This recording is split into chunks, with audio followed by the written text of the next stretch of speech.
Welcome to Easy Style with Sammy. I'm your host, Sammy Bedell-Mulhern. Each episode, I invite a friend, family member, colleague, or just someone I've met on this journey called life to come and share their personal style and approach to business, parenting, life, and everything in between. You'll hear motivational and inspirational stories that will help you refine and build your own personal style. Remember, style is easy when it comes from within. Hello. Welcome to another episode of Easy Style with Sammy. I am so excited to have Alyson Caffrey join me on the podcast today. Thank you for being here. Thanks, Sammy. I appreciate you having me. I'm really excited to be here as well. Yeah. So normally, most of the people that are on this podcast are people I've known for years. There's been a handful of people that are newbies to my world, and you are one of them. And so I am so excited to have you here because what you're coming to talk about just kind of hit home for me so hard that I was like, we got to have this conversation because I think it will be something that a lot of people need to hear. So thank you for that. Yeah, thanks. So why don't you start by just maybe introducing yourself to everybody and telling them a little bit about who you are? Yeah, sure thing. So I'm Alyson Caffrey. I'm the founder of Operations Agency, and I have about 5 years in ops agency and about 8 years industry experience in small business and medium-sized business operations. And it wasn't until I actually had my first kiddo that I really realized the weight that operations carry behind the scenes in a business, meaning that if you want to build an asset that is independent of the founder, independent of any one person. This is a really critical piece to get right. And ultimately, it ended up kind of hitting me over the head when I was actually sitting in the hospital bed with my firstborn son. And my husband had just snapped this really lovely picture that I still to this day cherish of me and my son. And the very next scene, which we don't ultimately end up documenting some of the challenging times, was me on my phone, on my email, answering client questions, giving my team next steps and making decisions. And I think whether or not, this is true of, listeners who've had kids or listeners who tried to take a vacation or listeners who just honestly need a break from things that are going on in their business, I find that lots of owners get reluctantly pulled back into client fires and team issues. And it's just really, really, really reactive. And so that's one of the reasons why I exist. It's one of the reasons why I'm so passionate about what I do is to make sure that businesses not only have the longevity that they want, but also the day-to-day enjoyment of running a business, because this really is such an opportunity. And I think operations unlock the door for both of those things. Well, because operations isn't necessarily a sexy thing that people want to talk about, but it gives you so much freedom. Right. Yeah, it's so funny. I say that all the time. I'm like, ops isn't sexy, but like neither is like getting sweaty and working out in the gym, right? No. But you're committed to your overall health, and we know it's a core component, right? And we can do some small things and create some small wins and small habits, right? We don't need to do the operations equivalent of training for a marathon right out of the gate, right? We could just go for a walk around the block, get some sun on our face, right? Really experience some of the benefits there. Well, so let's talk about the subject of burnout, because I think it has looked like so many different things since 2020 and COVID, and now coming out of it, and now remote, hybrid. Do we go back to the office? How do we still communicate with our peers, colleagues? How do we work as a team? Operations has changed dramatically in these last 3 to 5 years. So like, what's your take on burnout? Is it getting better? Is it getting worse? Is it just changing? Like, what's your kind of high level view on that? Yeah, that's a great question. And honestly, I think burnout is getting better, like holistically, right? Since COVID, since folks have been really into work-life balance, so since folks have been seeing their employees and their people as more like 360 people. Does that make sense, right? Yeah. Like we're also moms, we're also sisters, we're also spouses, right? Like all the things. I think that the discourse around, work-life balance has been at least spoken about more. Now, I do, however, think that businesses want to provide work-life balance for their employees and to support them through things like taking breaks, like taking vacations, but they don't know how to access that tactically, right? They have these really high hopes. They want to provide incentive programs, but they don't know how to structure things behind the scenes to be able to allow somebody to go on a 2-week vacation with their family uninterrupted, right? Or sign off at 5 p.m. even, right? And not be pulled back into things at 8 o'clock after they put all the kids down and they do dinner. So that's the thing that I think it's the tactical piece that's missing there. And it's one of the reasons why I think talking about this and just, how it can be such a unique approach for each and every business, right? Depending on the size of your team, depending on what you guys want to do. I know so many businesses now who are experimenting with the 4-day work week, which is so excellent and such a great way to keep folks engaged and to make sure that we are balancing kind of those rest periods along with high performance periods. Pardon me. But I think what ultimately is happening is that the lines are getting blurred ever so slightly. And I want to stop that because I think ultimately everyone now, if we're working from our home, I mean, I've always worked from my home. So I know how to kind of create some of those boundaries. But I remember when COVID first happened, I was getting interviewed constantly about working from home and what that looked like and how to increase productivity and make sure that we didn't have like dogs and cats and babies and things like jumping into the picture and the screen. And, and I think we've all kind of come around to the fact that this is going to be a little bit more standard in the new landscape that we're operating in as a business. But I do think that there are going to be some challenges, right, in creating some of those boundaries. Right. Like I think my husband was just down here making food in the kitchen because my office is right off the kitchen. And I usually warn people when I'm recording because my mic tends to pick up more, but there's dogs barking all the time in the background. And I will say, not to like make this a gender thing, but one of the things that I've noticed since more people are working from home is more of the male counterparts in the office are also experiencing that and almost feeling like getting it a little bit more. Like I've had just as many interruptions from kids when I'm on interviews with males, podcasts or like consulting calls or whatever, as I have with moms and dads. And so it's been kind of like almost like an equalizer of like, okay, we get it. It's not just you not prioritizing work. It's real life. Yeah. And it's funny. I talk about this a lot with moms because I also own a company called Master Maternity Leave for mompreneurs and companies with expecting employees, like how to really extract somebody and be able to still function. And honestly, a lot of the time, when we talk about this, right, we want to make sure that folks feel supported in their time outside of work. Because if you're leaving kids, if you're leaving things that you're really excited about, you're leaving your spouse, you're leaving your home, you want to step into what you're doing and feel enrolled in that vision. And part of that is this place supports me and I support them, right?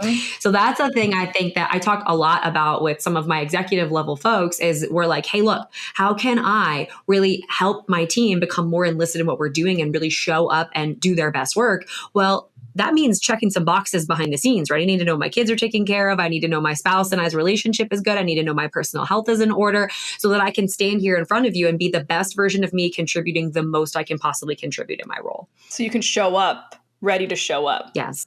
Okay, so I want to talk about small to medium-sized businesses really quick and like how do we engage. So like if you are a small to medium-sized business owner or if you work for a small to medium-sized business and you want to advocate for some things that you might need that might support you in your role, I think a lot of times in operations, some of these quote unquote perks or benefits, we automatically assume, well, we can't do that because it's going to be expensive or it's going to, we're going to have to pay out all this extra money in vacation or like we can't afford to do these things. And so like that's kind of the way they just get out of saying, well, we're too small. We can't afford to do the things that the big guys do. So what would you say to those business owners? Yeah. So these owners, I mean, and I see it all the time, right? They don't understand what the costs actually might be in terms of losing a person, right? Until they actually go through it. And I know so many owners who are so burnt from hiring. I mean, listen, people are by far going to be the biggest expense in our business, period, right? And we all need to just digest that and take it one bite at a time, right? Don't be so frivolous to hire folks that you're constantly expanding, contracting, right? We got to make sure that capacity is great. And we also need to understand too, what are the individual contributors in our organization even doing, right? So let's begin with some key performance indicators. Let's begin with outcomes, right? Stop managing your people based on a 40-hour work week, right? It's really antiquated. It needs to get the heck out of the way. Yeah. And if I look at my team and I say, hey, listen, you're responsible for this outcome, and it takes them 3 hours to do that versus 40, that is a win because now my organization has more capacity. We don't need to just fill this ambiguous time. We really need to focus on outcomes. And so that's usually where I encourage my owners to look first. If you're managing a team, if you're in a position where you yourself, right, the founder, I know a lot of founders who wear multiple hats and have multiple places in the org chart and occupy multiple boxes.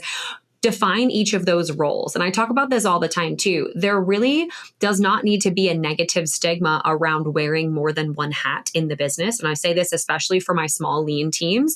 What we need to make sure of are two things. First is that all of those hats aren't all on at one time. Yeah. And second, that we define specifically what they are so that I know when I'm wearing hat number one, I'm supposed to be generating specific kind of outcome. When I'm wearing hat number two, that needs to happen.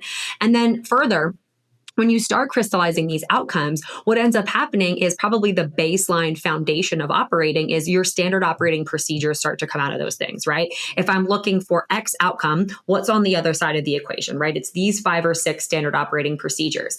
The more transparency you have in your organization, the less expensive people will get because the knowledge transfer will be smoother. Mm-hmm. Period.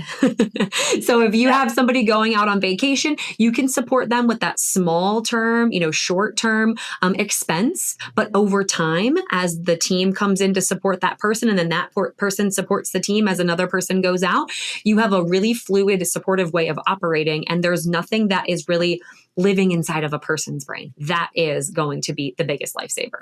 Well, and I think when you're in a small organization, like I took my first vacation in August. I turned 40. We had a big couples trip and I was like, I am 5 days. I'm not going to have my computer. I didn't even bring, that was the first time I think I've traveled in years where I didn't even bring my computer. And awesome. Congrats. It was a beautiful thing, but the world didn't fall apart. Was it a little crazy when I first came back? Sure. But I think it's so critical for us as individuals to also own that piece and say, okay, this is what I want for my life. This is what I want as an employee or as an employer. And then make sure that you're setting up the systems. Like we can't just be innocent bystanders in this and just expect somebody else to set this up for us and be like, well, they're not doing it. So like leaders come in at all levels. You don't have to be the CEO to be a leader in your company. Absolutely. Yeah, I love that reframe because I do agree that it's your position to advocate for yourself. And it's also your position to be as open and transparent with your team as possible, right? If you see all of you guys working together as a collective whole, right, that means access to information. That means clarity of priorities, right? It means clarity of role. It means open and honest discussions about pay, incentives, right? Because what you might incentivize one person with looks totally different for another person. Like I've had employees in the past who are like, nope, I just want to make more money. And I've had employees in the past who are like, I'd actually love to cut out at 3 to go pick up my kids from school. And that was really important to them. And so it's different, right? It just is. And so we don't have that unless we can communicate openly and be really honest about outcomes. Because my opinion is really as an owner, then what decision I need to make is, am I willing to pay X amount of dollars for this outcome? And if the answer is yes, because it's a driver of my business, then like, does it matter what the kind of minutia is between things? It really doesn't, right? And I think that simpler approach to operations is I think what's been missing in the discourse a little bit, right? Everybody thinks it's red tape. Everybody thinks it's traction or EOS or this one size fits all thing. But really, if we just start repositioning things in terms of outcomes and what we are willing to, work toward or what we are willing to spend on those things, we can start to fill in the gaps a little bit easier and just start to make momentum in the right direction. Well, I think it's the beauty if you're a smaller organization or if you're, just starting out, you have a lot more flexibility to be more nimble and to be more personalized with your team and to support people where they're at. Because I also think if you're a smaller team, that cost of losing an employee is exponentially more expensive to your business than, the Apples of the world or the Googles of the world. Like, yes, it still costs them money, but it's way easier for them to fill in that gap than if you're a team of 3 or a team of 5 and you lose somebody. That's a big deal. 30% of your staff if you're a team of 3, right? Yeah. Yeah. I think that would hit Apple pretty hard if they lost 30% of their staff. Right. Well, and so what really hit me when you emailed to reach out about being on the podcast was the sabbatical method. And when I hear sabbatical, I immediately think about, professors that take 6 months off to go do research or like, somebody who gets to take a year off and go travel because they put in 20 years at the business. And so they're giving them like, it's almost a reward for tenure. And so you approach it from a very different space in that like sabbatical can kind of happen in our everyday life and just needs to be a part of our everyday thought process and just how we approach work so that we don't burn out and we don't lose our employees. So could you talk a little bit about that? Yeah. I love this method because I think it's been an unlock, not only for me, but for a lot of the clients that we work with. And really, I think I love your description of sabbatical because it has this like very like Parisian tenured vibe where you're just like on do not disturb and auto respond for 6 months or whatever. And it also has a very negative connotation, right? So a lot of folks who have sabbaticals either have like some sort of mental crisis or a health crisis, right? And they're out on sabbatical, right? So we have these like two really solid extremes where we either feel like one is super unattainable, right? The like kind of slow paced, really long sabbatical that correlates with tenure. And then we also have this other one that's kind of like that looming what if, like what if I drive myself to the brink of failure and I have to take off from my business? Yeah. What if I go get a checkup from the doctor and they tell me I have some sort of adrenal fatigue and I'm not going to be able to get up? Like some folks, if they don't have enough rest, like physiologically, it ends up shutting their organs down. I am one of those people. Well, maybe not as extreme to shutting my organs down, but if I'm not getting good sleep, I am a nasty person. Nobody wants to be around me, and it's like I'm not productive at all. Yeah. And it's one of the most overlooked pieces of high performance, right? So I was actually in the research around this method and kind of crystallizing my frameworks and things. I came across a lot of research around folks who summit Everest. And I think it's something on average, like 800 people a year seek out to summit Everest. And the number one reason why they fail is because they do not rest for long enough periods at the base camp to acclimate to altitude. That makes sense. Right? So it really is. And I mean, think about it. You run a Saharan desert marathon, you do any sort of high performance training. Every single one of them includes periods of rest strategically to help you with longevity, with muscle growth, with rebuilding, with hydrating, right? So why don't we include that in our business? Why is the discourse always just hustle, hustle, hustle, hustle, hustle? My opinion is that just like with parenting, right, for example, right, the boundaries are a little unclear, right, when we should be letting our kid walk to the bus stop on their own or allowing them to sleep over a friend's house unattended. But isn't our goal to raise competent adults that thrive externally of us? Isn't that the outcome? And I think the same is true with our business, right? Whether your goal is to keep it forever and grow it and leave it as a legacy to your family and all of those things, or if your goal is to exit, we need to make sure that we as founders are completely extracted from all of the outcomes. And that doesn't mean that we need to take a 6-month sabbatical and get out of the business because that's not attainable for some folks. We need to start with this methodology in as small enough increments as humanly possible to build the muscle over time and create that longevity. But I love the two examples that you talked about with work, whether you're trying to, build it to sell or build it for legacy. Regardless, either way, if you don't take care of yourself, you take yourself out of the equation, your business isn't going to be able to do either of those things. Right. Yeah.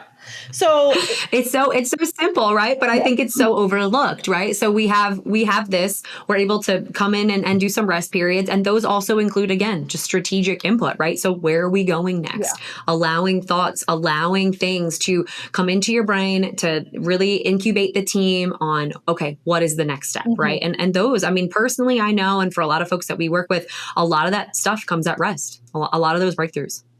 Well, and you see this a lot, too, in larger companies where they'll say as a perk, we do 1 day a week or 1 week a month of just creativity. You can work on whatever project you want, not related to what your requirements are. Or we have an afternoon of creativity, or we do, you have time built in for learning. And I think that's speaking to what you're kind of saying in that opening ourselves up, allowing ourselves to be creative, allowing ourselves to follow our passions, which is ultimately going to drive innovation for your business in ways that you wouldn't even know. Exactly. It's accessing, same thing as our previous conversation, right, around operations and having access to some of these things that larger companies have access to. We can access the benefit of sabbatical without being super in the hole, costly 6-month vacation. We don't have to groom, C-suite level people and grow our organization to 1,000 folks, right? To be able to give only the top 5 people access to this type of innovation, right? We can be in a position to really weave this into how we operate and into the culture of our business so that our people constantly feel like we care about them as whole people. And we also care about the overall health of the business and you're contributing to it. And there goes my dog, because we can't talk about dog interrupting podcasts without her loving the runners that are outside right now. I want to touch on kind of one more thing before we kind of get into the questions that I ask every guest, because I think this is so good. Not my question, but what you've already shared. But how might we start to kind of flex this muscle? So if we're feeling a little bit like we're close to burnout, or if we want to have conversations with our bosses or with our teams, like what kinds of things might be a great entry point into flexing this sabbatical method muscle? Oh, great question. So I have this piece in my book that's coming out. It's called The Assister. And so you can kind of channel this mindset around the type of sabbatical that you take. And one of them is called The Assister. And I use this example of one of the most successful NBA players that probably ever played. He had the most assists and the record for assists in the league. And he had a really, really great career at the Utah Jazz and all of these different things. But he was super overlooked, right? But he assisted some of the best teams of all time, right? Some of the most record-breaking teams. And so what I like to do is I like to try to change the perspective of the owner or of the team leader or anybody contributing in the business to become an assister. How can I help somebody else generate the results that I am generating, right? How can I tee this up for them, right? We use a lot of screencasting methods. We use a lot of, hey, listen, what do you think about this? How do you feel like this might be helpful? And even just opening up the conversation or possibility, right, of someone else being able to own this, we start to create alternative opportunities to make a process that lives outside of our own brain, right? And we can surely come in with more assistance and say, hey, listen, these are the non-negotiables, right? We have to run this play, but this is a little bit, up for grabs. We can exercise our creativity here, but just shifting the doing to the assisting is the very first step. This is genius. And this, like, now my brain is going in we could talk about this, I think, for hours. We'll have to do an encore episode. This just gets me so excited. Because I think too, like, if we show up and start that conversation and we're trying to assist others, you're building a community of then them saying, okay, well, now I can assist this person and I can assist this person. And then because you're kind of putting it all into operations and freeing up that headspace of like, well, I'm the only one who knows how to do this. So if I don't get this done, then like everything's going to fall apart. Like you're then creating all of this headspace for the whole team to just work in like fluidity and kind of, like you said, maybe get things done in 3 hours and then rise to the occasion. And then what else can you incorporate? And that growth in your business, seems like you just open up so much more potential. Yeah, absolutely. And it also shows your team that you are confident in their ability. They're not just doers, they're also thinkers, right? And that's what we want. We don't just want to build a team of doers. We want to build a team of doers and thinkers, right? So do during these periods of time, think during these periods of time, and make sure that we show our confidence, right? I don't know about you. I mean, I've been managed in the past. I was an operations manager at a high growth company for years. And I literally remember every time one of, the C-level folks came in and they were like, oh no, I'm going to do this instead, or I'm going to take this over. It totally, pushed my confidence level down, right? Where if I were in a position to have been assisted, right? And I could have gotten the end result, but I was assisted. I think that it could have built confidence in my ability, which ultimately ended up helping grow that business to over 2 million in our first 2 years. So I think really what you want to do is you want to say, hey, listen, team, you're here for a reason. I know I currently do this, but let's explore the idea of how you might do it. And honestly, some of my folks that I help through this process end up coming back to me and they say, well, they actually did it better than I did it. So it's perfect that they took it over because ultimately, right, you're a founder, right? If the founders are listening to this, or if you're a team member who has a specialization, right, like you can't be amazing at every single thing, right? We want to sharpen our axe in a few key areas and and make sure that we're really effective in a handful of ways. But, businesses need a lot of different things, right? They're an ecosystem, right? And we can't expect to be every single thing in the ecosystem, because guess what? You can't remove yourself from an ecosystem if you're every single thing. Yeah. Well, and how much does creating an environment of ability to fail, permission to fail, and dropping ego, like that seems like a critical component to this methodology as well. Oh, absolutely. I mean, listen, everyone has their own secret sauce, their own special gifts to bring. I totally believe that. I do also believe that we need to be okay. We meaning business owners, and I'm speaking specifically to business owners here. We need to be okay with letting our perfectionism go, period. And I have a mentor who is amazing. His name's Dan Martell. He just wrote a book. It came out earlier this year, but he says 80% done by someone else is 100% freaking awesome. That's cool. And I stand by that. I 100% do. And I think that 99.9% of the reason why folks have issues with delegating or issues where they've been burned by hires in the past is because they've expected this complete 100% delegation, and it comes back to them with a big shiny bow on it exactly the way that they want it. And that is a pipe dream. We cannot expect somebody who's never done something the way that we've done it without the brain that's between our two ears to be able to get the same exact results. This whole clone yourself fallacy, it's just not realistic. And I think what we need to do is just be honest with ourselves and say, hey, listen, what is the 80% that's non-negotiable, so that I can now free up my time to focus on other growth initiatives and do some things that are really going to propel my business forward, or really invest, right, in my family. So if that's the case, if you've been in a position where you've been neglecting your personal health, neglecting your personal relationships, right, can I get this 80% of the way off my plate so that I can go have dinner with my spouse at some point during this week, right? So those trade-offs, I think, really do pour into our cup, and we don't realize how much of an impact they make until, honestly, we don't have them. Yeah, I think that communication is key. That was the hardest lesson I had to learn when I started my own business, because I would my brother works with me in my business. I would send him stuff. We have project management tool. We have, we're working on our ops, working on it. But I would send him stuff and it would come back to me and I'm like, but no, why didn't you do this? And I started to realize all of the things that I don't include in that communication, because I just was like, well, you should just know how to do this. Well, no, he should not just know. He knows the technical side, but he doesn't know what my expectation is. He doesn't see what's in my head that I'm looking for. And so it was definitely a lesson in over communicating so that expectations are there. And that also gave him a better ability to ask better questions. So while it took me a little bit more time on the front end to put, the things into our project management tool for him to complete, it still made it faster in the long term for us to get things done, because he could ask better questions and he could get his work done faster. And then now, we're 7 years in our business, things have started to get a little bit more streamlined, but it takes time and practice and effort on my part. I love that example. I think that's beautiful how that worked out for you and your brother. Well, we're lucky because, working with family is working with family. Well, Alyson, I think so many good things for people to think about. If there was kind of any last thing you want to say about your method or taking breaks and avoiding burnout, kind of what's one last piece of advice you would give folks? Oh, absolutely.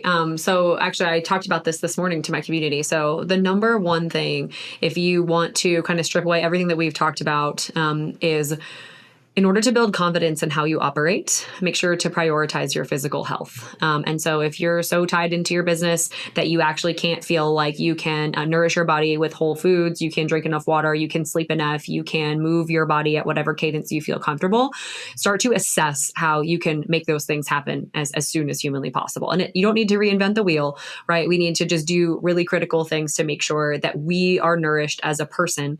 And that's kind of like the first level of accessing this sabbatical method life, is making sure that we have our basic needs covered.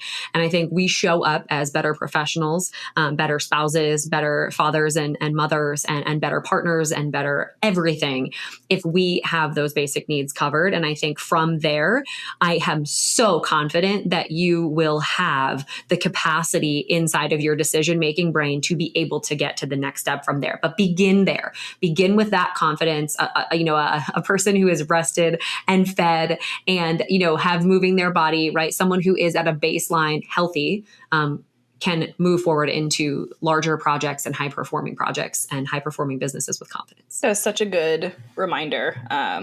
Yes. And something we all need to hear over and over and over again, because when we get into the hustle mode, it's like the first thing to go. So thank you for drilling that into our brains. Okay. So the last 5 questions that I ask every person on this podcast, just because I get so many good nuggets of wisdom and I love it so much. But when you are working on your own personal growth or personal development or learning, where do you go? What's your resource and tool?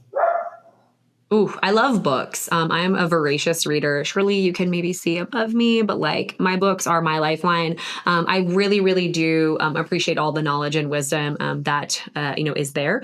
A podcast that I specifically also listen to, a brand that I really like, is called Family Brand. They talk about how to approach your business as intentionally as you approach your family. So a lot of folks have like business brands, but they don't have family brands. So I really, really enjoy that podcast as well when I'm looking for a quick injection of excitement and things. Do you have a current favorite book right now? Totally. What did I just finish?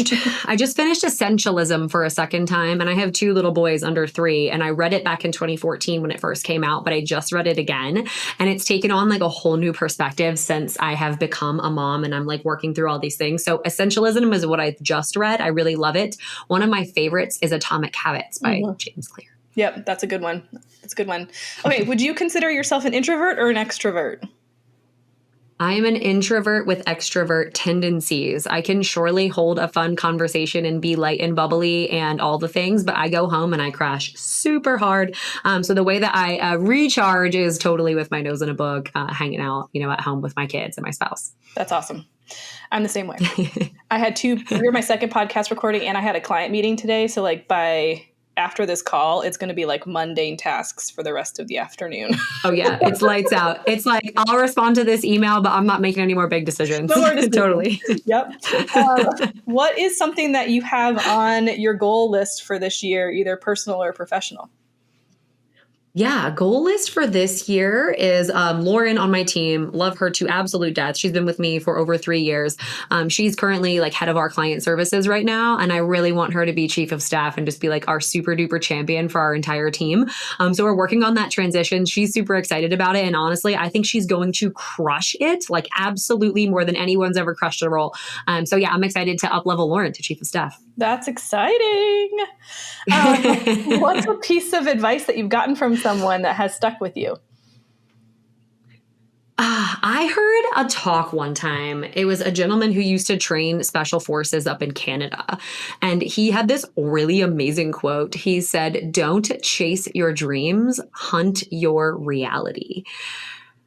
And I loved it. I think it was just so enlightening because I think, it kind of goes with that whole like life doesn't happen to you, it happens for you kind of thing. And it really does put you in the seat of being able to control the outcomes in your own life. And I love just also the intentionality behind it, right? Like when you think of a hunter, you think of like days of preparation and like, rustling through the leaves and like, stalking and doing the whole thing, right? And that's how I feel like we should prepare to live our lives, right? So that when we have an opportunity, we can capitalize on it right away, right? And jump in and say, no, I've been preparing for this, right? Versus just this like hamster wheel of chasing your dreams, right? This thing that might happen at some point, right? Well, let's just like make the landscape the best possible way it can be for us to be able to hunt our reality. So I love that quote very much. And I actually frequently think about it. No, that's so good. Well, because we've talked on this podcast a few times about like, how I think we are a culture of comparison and assuming overnight successes. So we see people, whether it's in like, well, how is that person able to afford that house? What do they do for a living? Or like, how is this coach doing so much more than me? Like, how do they have such a bigger audience? I'm doing all the things. Instead of just like you said, preparing for exactly what we want, because you don't know what they're doing. And maybe they're working towards a goal that doesn't even make sense for you. Maybe your family is your biggest priority and they don't have kids and a spouse. Yeah. Like maybe, like working for what you want. I love that. That's such a great reminder.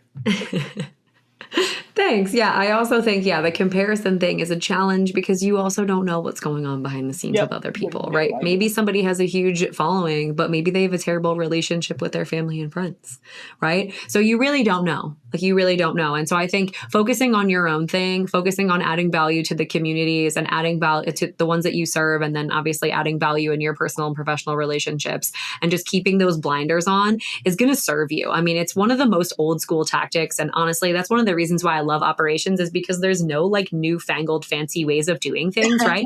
This is all tried and true methods, right? The things that are non-negotiable.